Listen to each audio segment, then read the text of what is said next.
14 अक्टूबर यानी शुक्रवार को बंगाल की खाड़ी में INS अरिहंत पनडुब्बी तैनात थी।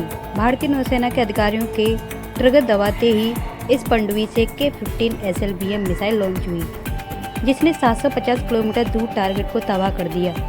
रक्षा मंत्रालय ने इस बारे में जानकारी देते हुए कहा कि भारत अब पानी के अंदर से भी परमाणु हमला करने में सक्षम है। इस तरह भारत दुनिया का छठा न्यूक्लियर ट्राइड देश बन गया है। जब किसी मिसाइल को पनडुब्बी से छोड़ा जाता है तो उसे SLBM यानी सबमरीन लॉन्च्ड बैलिस्टिक मिसाइल कहते हैं। मॉडर्न सबमरीन बैलिस्टिक मिसाइल पानी के ऊपर और पानी के अंदर दोनों जगहों से छोड़ी जा सकती है। ये मिसाइल एक साथ कई टारगेट पर हमला करने में सक्षम होती है। इसके जरिए परमाणु हमला भी किया जा सकता है। इतना ही नहीं, इनकी रेंज 12,000 किलोमीटर तक हो सकती है। शुक्रवार को भारत ने जिस SLBM का टेस्ट किया है वह 750 किलोमीटर की दूरी तक अपने टारगेट को तबाह करने में सक्षम है। रक्षा मंत्रालय ने कहा कि इसी मिसाइल के सफल परीक्षण के दो प्रमुख मापदंड होते हैं, पहला ऑपरेशनल, दूसरा टेक्निकल। इन दोनों ही पैरामीटर्स पर ये मिसाइल सफल रही है। इसके अलावा भारत 3,500 किलोमीटर की दूरी तक टारगेट को तबाह करने वाले बैलिस्टिक मिसाइल का भी ट्रायल पूरा कर चुका है। जल्दी इसे भी ऑपरेशनल करने की तैयारी है। भारतीय नौसेना के बेड़े में इस वक्त 3 पनडुब्बियां हैं, जिसके जरिए दुश्मन देशों पर परमाणु मिसाइल दागी जा सकती है। 2009 में पहली बार सांकेतिक तौर पर पूर्व प्रधानमंत्री मनमोहन सिंह की पत्नी ने कारगिल विजय दिवस के मौके पर INS अरिहंत को लॉन्च किया था।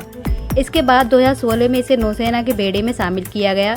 अगले 5 साल में 2 और पनडुब्बियों को भारतीय नौसेना में लॉन्च किया गया।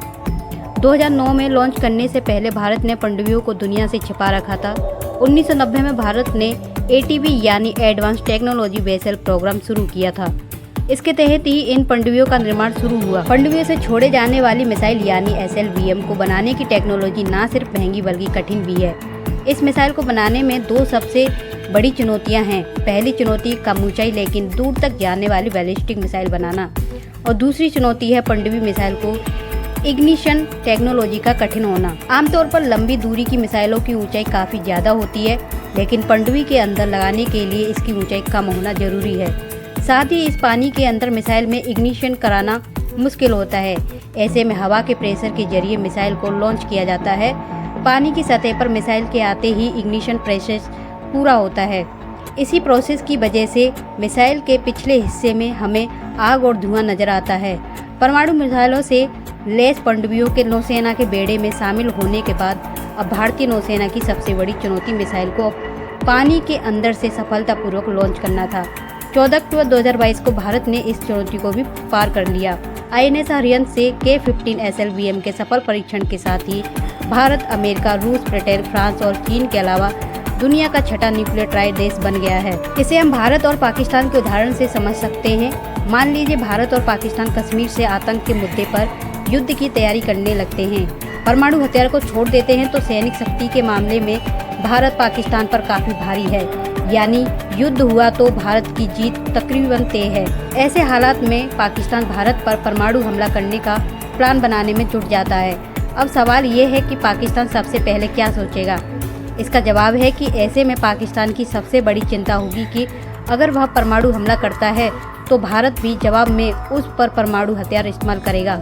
इस तरह पाकिस्तान खुद भी तबाह हो जाएगा। ऐसे में पाकिस्तान भारत पर इतने ज़्यादा परमाणु बम गिराने का प्लान बनाएगा कि भारत की ज़मीन पूरी तरह तबाह हो जाए और वह पाकिस्तान पर जवाबी हमला करने की स्थिति में ना रहे। इधर भारत पहले से ऐसे किसी परमाणु हमले के जवाब में दुश्मन पर परमाणु हमला करने की क्षमता को बचाए रखने की तैयारी किए बैठा होगा। इसके 2 तरीके हैं। पहला तरीका परमाणु बमों से लैस मिसाइल और लड़ाकू विमानों को ऐसी जगहों पर तैनात रखना जो परमाणु हमले के बावजूद पाकिस्तान को जवाब दे। ऐसी जगहों में ऊंचे पर्वतीय इलाके, दूर अंडमान निकोबार जैसे द्वीप और मिसाइल छुपाकर दागने के लिए अंडरग्राउंड साइलोस यानी कि भूमिगत ठिकानों शामिल हैं।